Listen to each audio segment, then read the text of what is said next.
This video will show you how to remove the stock intake on all 2011 through 2023 5.7-liter Dodge Chargers.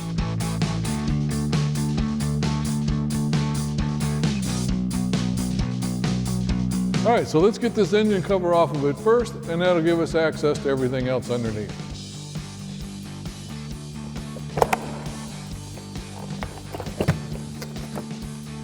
Now we can disconnect our mass airflow sensor here and loosen the clamp on our throttle body clamp using our 8mm socket. All right, so to disconnect our mass airflow sensor, we're just going to press the release clip on the plug and pull it out. Now we can loosen our clamp using our 8mm socket. Now we can disconnect our breather hose from the engine and take out this bolt here using our 8mm socket that holds our air box in.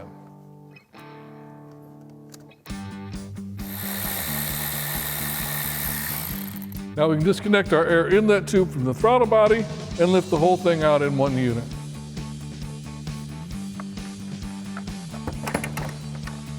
Thanks for watching, and remember, for all things Charger, keep it here at AmericanMuscle.com.